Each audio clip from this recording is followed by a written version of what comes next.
আসসালামু আলাইকুম। Welcome to my channel. প্রিয় এইচএসসি শিক্ষার্থীরা, তোমরা সবাই ভালো আছো আশা করি। আলহামদুলিল্লাহ, আমিও ভালো আছি। আজকে আমরা আলোচনা করব তোমাদের ইংলিশ ফার্স্ট পেপারের এক গুরুত্বপূর্ণ টপিক নিয়ে। সেই টপিকটি হচ্ছে ফ্লো চার্ট। তো তোমাদের ফ্লো চার্টের একটা প্যাজেজ দেওয়া থাকে, তারপর প্যাজেজ থেকে এবং তোমাদের বক্সে একটা সলিউশন করে দেওয়া থেকে ওই অনুযায়ী তোমাদের বাকি পাঁচটা পূরণ করতে হবে। তো কিভাবে এই ফ্লো চার্ট তৈরি করতে হয় এর একটু নিয়ম আছে কিছু। আমরা এই নিয়মগুলো শিখবো, নিয়মগুলো শিখে কিভাবে সহজে আমরা ফ্লো চার্ট তৈরি করতে পারি, এই পুরো বিষয়গুলো নিয়ে আজকে আলোচনা করা হবে। তাই আশা করা যাচ্ছে তোমরা যদি পুরো ক্লাসটা আমার দেখো, ইনশাআল্লাহ তোমরা খুব সহজেই ফ্লো চার্ট তৈরি করতে পারবা। তাই ভিডিওটি স্কিপ না করে শুরু থেকে শেষ পর্যন্ত দেখার অনুরোধ রইল, এবং অবশ্যই তোমাদের বন্ধুদের সাথে শেয়ার করতে ভুলবা না। তো চলো আমরা শুরু করি। আজকে আমাদের ফ্লো চার্টের প্রথমে আমাদের বক্সে একটা দেয়া থাকবে, এবং বক্সে যেভাবে দেয়া থাকবে প্রথমটা, ঠিক সেভাবে বাকি পাঁচটা আমাদের পূরণ করতে হবে। তো বক্সে প্রথমে বিভিন্নভাবে দেয়া থাকতে পারে। আর এখানে অবশ্যই আমাদের মনে রাখতে হবে, ফ্লোচার্ট লেখার সময় কখনোই আমাদের মেইন ভার্ব এবং সাবজেক্ট আসবে না। সাবজেক্ট এবং মেইন ভার্ব ছাড়া ফ্রেশ আকারে আমাদের ফ্লোচার্ট তৈরি করতে হবে।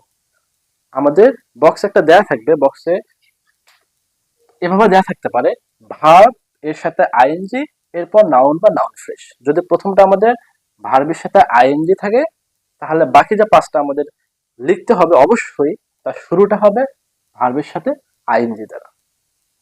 এরপর যদি কখনো আমাদের শুরুটা দেয়া থাকে ফর প্লাস ভার্বের সাথে আইএনজি, তাহলে অবশ্যই আমরা বাকি যে পাঁচটা লিখবো তার পাঁচটা শুরুটা অবশ্যই হবে ফর প্লাস ভার্বের সাথে আইএনজি অনুযায়ী। আমি আবার বলতেছি, আমাদের বক্সে প্রথম যেটা দেয়া থাকবে সেটা যেভাবে দেয়া থাকবে, বাকি পাঁচটা আমাদের ঠিক ওভাবেই পূরণ করতে হবে।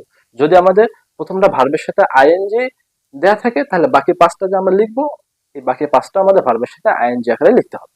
যদি আমাদের ফর প্লাস ভার্বের সাথে আইএনজি থাকে, তাই বাকি পাঁচটা যে লিখবো, এই পাঁচটা অবশ্যই ফর প্লাস ভার্বের সাথে আইএনজি লিখবো। এবং এখানে মনে রাখতে হবে আমাদের যে কখনোই আমাদের সাবজেক্ট এবং মেইন ভার্ব ফ্লোচার্ট লেখার সময় আসবে না। এরপর আমাদের যদি কখনো টু প্লাস ভার্ব দেওয়া থাকে, শুরুটা যদি টু প্লাস ভার্ব দেওয়া থাকে, বাকি পাঁচটা যে আমরা লিখবো, বাকি পাঁচটাও অবশ্যই টু প্লাস ভার্ব দ্বারাই শুরু হবে। এরপর যদি বাই প্লাস ভার্বের সাথে আইএনজি দ্বারা প্রথমটা শুরু হয়, বাকি পাঁচটা যে আমরা লিখবো, এই বাকি পাঁচটাও বাই প্লাস ভার্বের সাথে আইএনজি দ্বারাই শুরু হবে।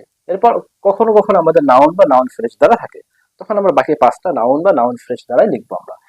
কখনো কখনো ভার্ব প্লাস আদার্স থাকে, তো যেটা থাকবে প্রথমে ঠিক সেভাবে বাকিগুলো লিখতে হবে। আর সর্বশেষ যেটা আমরা দেখতে পাচ্ছি ইয়ার অথবা সাল, আমাদের যদি কখনো সাল দেয়া থাকে, বাকি পাঁচটা যে আমরা লিখবো অবশ্যই সালের সিকোয়েন্সটা ঠিক রাখতে হবে। যেমন আমরা যদি উদাহরণ হিসেবে তোমাদের একটা বলতে চাই, যে আমাদের বাংলাদেশের যে চলে আসছে, বাংলাদেশ যে স্বাধীন হয়েছে 1971 সালে, তার পূর্বের ঘটনাগুলো থেকে যদি আমরা আসি, যেমন 1952 সালে ভাষা আন্দোলন, এরপর 1962 সালে হয়েছে, 1966 সাল, 1969 গণ অভ্যুত্থান, এরপর 1971, মানে এক কথা তোমাদের ধারাবাহিকতা, যে তোমাদের যে প্যাজেসটা দেওয়া থাকবে, এই প্যাজেসের যে সালগুলো আছে, যে সালে যে ঘটনা আসছে, ওই সালগুলো সিকোয়েন্স অনুযায়ী লিখতে হবে। প্রথমে যে সালটা আছে ওই সালটা লিখবো, তারপর তারপরের সাল, তারপর তারপরের সাল, এভাবে আমাদের নিয়ম অনুযায়ী আমাদের ধারাবাহিকভাবে সালগুলো লিখতে হবে। তো প্রিয় শিক্ষার্থীরা, আমাদের সাধারণত এভাবেই আমাদের ফ্লো চার্ট লিখতে হয়। ফ্লো চার্টে যে আমাদের যেভাবে প্রথমটা দেয়া থাকবে তাদের বক্সে, আমাদের বাকিগুলো ঠিক সেভাবে পূরণ করতে হবে। তো এখন কথা হচ্ছে আমরা লিখবো কিভাবে। আমরা তো জাস্ট এতটুকু শিখলাম যে যেভাবে দেয়া থাকবে সেভাবে লিখবো। এখন লেখার নিয়ম হচ্ছে যে অবশ্যই ফ্লো চার্ট লেখার সময় আমাদের বক্স আকারে লিখতে হবে। কিভাবে লিখবো আমরা? অবশ্যই বক্স আকারে লিখবো। বক্সটা অবশ্যই আয়তাকার হবে, এবং প্রত্যেকটা বক্সের যে আমাদের মাপটা আছে, অবশ্যই মাপটা কি হতে হবে?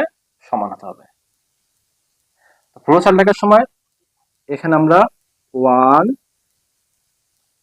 2 3 এভাবে আমরা কি করব, সিরিয়াল অনুযায়ী ফ্লো চার্টগুলো লিখবো। এবং ফ্লো চার্ট লেখার সময় এখানে অবশ্যই আমরা 1 যখন লেখা শেষ হবে তখন অবশ্যই একটা অ্যারো চিহ্ন দেবো, 2 যখন লেখা শেষ হবে তখন অবশ্যই একটা অ্যারো চিহ্ন দেবো, 3 যখন লেখা শেষ হবে, 4 লেখার আগে অবশ্যই একটা কি দেবো আমরা? অ্যারো চিহ্ন দেবো। এবং প্রত্যেকটা বক্সের পরিমাপটা যেন কি হয় আমাদের, মানে প্রত্যেকটা বক্সের যেন কি হয়, অবশ্যই আমাদের মাপটা যেন সমান হয়। এবং আমাদের প্রথমে যেটা দেয়া থাকবে 1 নম্বর সেন্টেন্সটা আমাদের দেয়া থাকবে, 1 নম্বর সেন্টেন্সটা আমরা এখানে লিখবো। আর বাকি 2, 3, 4, 5 এটা কিভাবে লিখবো? আমাদের তো ভার্ব সাথে আইএনজি হলে ভার্ব সাথে আইএনজি দ্বারা শুরু হবে। যদি টু প্লাস ভার্ব থাকে টু প্লাস ভার্ব দ্বারা শুরু হবে। এখন আমাদের ফ্লো চার্টে অবশ্যই একটা বিষয় সম্পর্কে ওরা বলবে যে showing the characteristics of Nelson Mandela. তো প্রথম তারা তাদের একটা বৈশিষ্ট্য দিবে, বাকি আমার পুরা প্যাসেজটা পড়তে হবে। পুরা প্যাসেজটা পড়ে নেলসন ম্যান্ডেলা আমাকে আরো 5টা তার বৈশিষ্ট্য খুঁজে বের করতে হবে, 5টা সেন্টেন্স খুঁজে বের করে সেন্টেন্স থেকে আমরা সাবজেক্টটা আউট করে দেব। এবং মেইন ভার্বের সাথে, যদি আমাদের ভার্বের সাথে আইএনজি দ্বারা শুরু হয় তাহলে মেইন ভার্বের সাথে আইএনজি দ্বারা বাকিগুলো আমরা পূরণ করব।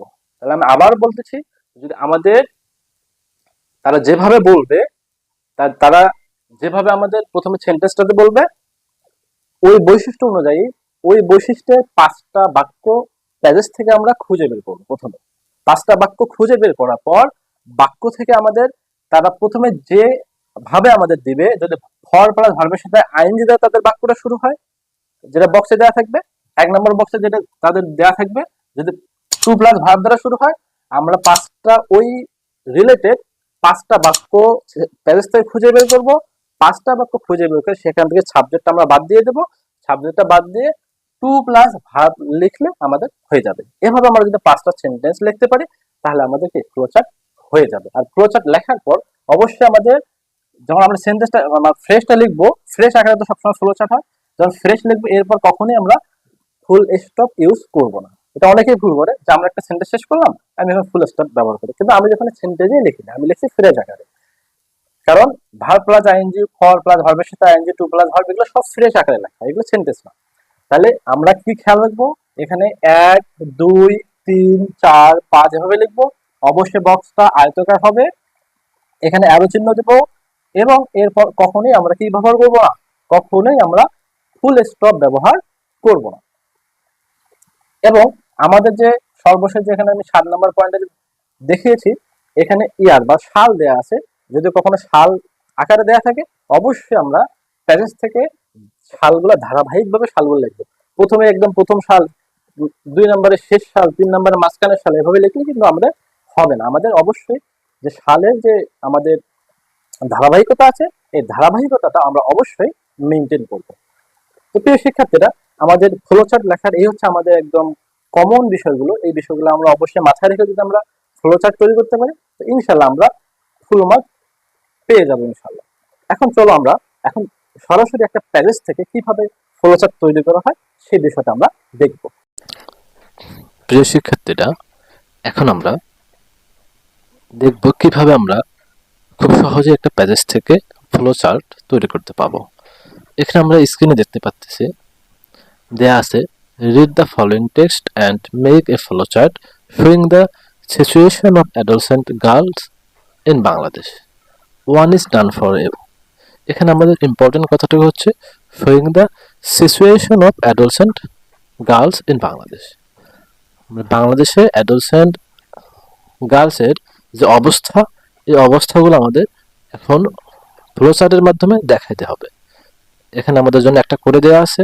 তো আমাদের এখানে তারা প্রথমটা আমাদের করে দিয়েছে গেটিং ম্যারিড আর্লি, খুব তাড়াতাড়ি তাদের বিবাহ হয়। আমাদের তাদের অ্যাডোলসেন্ট গার্লসের যে অবস্থা, তার প্রথম অবস্থাটা তারা দিয়ে দিয়েছে গেটিং ম্যারিড আর্লি। তো প্রথম দেখো এখানে আমি শিখেছিলাম যে প্রথম আমাদের শুরু হয়েছে ভার্বের সাথে আইএনজি দ্বারা। তাহলে এখন আমাদের অবশ্যই বাকি যে 5টা ফ্রেশ লিখবো আমরা, বাকি যে 5টা আমাদের ফাঁকা ঘর পূরণ করব, এই ফাঁকা ঘরগুলো অবশ্যই প্রথম ওয়ার্ডটি ভার্বের সাথে আইএনজি দ্বারা শুরু হবে। এখন দেখো আমরা এখানে আমাদের এটা দেখাইতে বলেছে showing the situation of adolescent girl. Adolescent গার্লের যে অবস্থা, এই অবস্থাটা আমাদের বর্ণনা করতে বলছে এবং প্রথমটা ভার্বের সাথে আইএনজি দ্বারা দিয়েছে। এখন আমরা এই প্যাসেজ থেকে, পুরো প্যাসেজ থেকে আমরা এখন তাদের অবস্থা অনুযায়ী 5টা বাক্য সিলেক্ট করব। দেখো আমি প্রথমে এখানে দেখাচ্ছি যে দেখো আমরা এই বাক্যটা আমরা নিতে পারি, she usually drops out of school. এটা তাদের অ্যাডোলসেন্ট গার্লসের বাংলাদেশের একটা অবস্থা। তাহলে আমরা গত ক্লাসে আলোচনা করেছিলাম যে আমাদের এখানে কোনো সেন্টেন্স আসবে না, সাবজেক্টও আসবে না এবং মেইন ভার্বও আসবে না। তাহলে আমাদের যেহেতু প্রথমটা শুরু হয়েছে ভার্বের সাথে আইএনজি দ্বারা, এই জন্য আমাদের এখন আমরা এই বাক্যটা থেকে সে usually drops out of school, এই বাক্যটা থেকে আমরা সে সে এবং ইউজুয়ালি নেব না, জাস্ট ভার্ব আছে ড্রপ, এই ড্রপের সাথে আইএনজি যোগ করে দেবো। দেখো আমি এখানে একটা তোমাদের জন্য অ্যান্সারটা লিখে রেখেছি, ড্রপিং আউট অফ স্কুল, এটা আমরা 2 নম্বরে লিখতে পারি। এরপর আমরা লিখবো তারপর আরেকটা তাদের আরেকটা অবস্থা হচ্ছে দোজ লসেস হার মোবিলিটি। আমরা এই সেন্টেন্সটিও নিতে পারি। এই সেন্টেন্সটি থেকে আমরা কি করব, জাস্ট এই যে এখানে ভার্ব আছে, ভার্বের সাথে আইএনজি দেব, দেওয়ার পর শেষ পর্যন্ত দেখব। এখানে দেখো আমরা লিখবো লসিং অফ হার মোবিলিটি। এখানে আরেকটা বিষয় অবশ্যই খেয়াল রাখবা, যেন আমরা শেষে কিনা দেই, অবশ্যই যেন ফুল স্টপ ব্যবহার না করি। ফুল স্টপ দিলে এটা গ্রহণযোগ্য হবে না। এজন্য আমরা জাস্ট সাবজেক্ট বাদ দিয়ে ভার্বের সাথে, যেহেতু শুরুটাই ভার্বের সাথে আইএনজি দ্বারা হয়েছে, এজন্য বাকি যে ফাঁকা ঘরগুলো পূরণ করব, বাকি যে ফ্লো চার্টের বাকি 5টা ঘর পূরণ করব, অবশ্যই আমাদের সেন্টেন্স থেকে সাবজেক্ট বাদ দিয়ে ভার্বের সাথে আইএনজি দ্বারা শুরু করব। তো দেখো আমি 1টা 2টা করে ফেললাম। এখন 3 নাম্বার আমরা লিখতে পারি। 3 নাম্বার আমরা এখানে লিখতে পারি যে she loses social status and all the opportunities of economic independence। এটা হচ্ছে বাংলাদেশের অ্যাডোলসেন্ট গার্লসের একটা অবস্থা।